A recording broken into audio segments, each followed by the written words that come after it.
Conquering the passive voice. Must in action. Hello and welcome, language learners. Today, we're diving deep into a really interesting part of English grammar.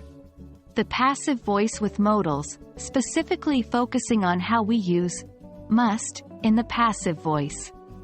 By the end of this video, you'll be able to construct sentences using must in the passive voice with confidence. Let's quickly recap. In English, we use the passive voice to shift focus from the doer of the action to the action itself, or the recipient of the action. For instance, instead of saying, "John opened the door," which is in the active voice, we might say, "The door was opened by John."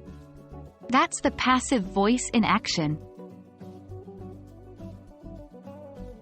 Modals are special verbs that provide additional information about the mood, ability, advice or necessity of the action. Must is one of them, and it's typically used to express necessity or strong recommendation. For example, in the sentence, "You must finish your homework," must indicates a requirement or obligation. Now, here comes the main point. When must is used in the passive voice, it changes the emphasis of the sentence. Let's take an example. Active, "You must clean the room." The focus is on you, the doer of the action. Passive, "The room must be cleaned." The focus is now on the room, the recipient of the action.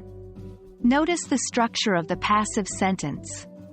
We start with the subject, followed by must, then be, and finally, the past participle of the main verb. This is the typical structure when using must in the passive voice. The best way to understand this is through practice. Here are some sentences. Try changing them from active to passive. 1. We must prepare the report. 2. They must solve this issue. 3. The teacher must grade the papers.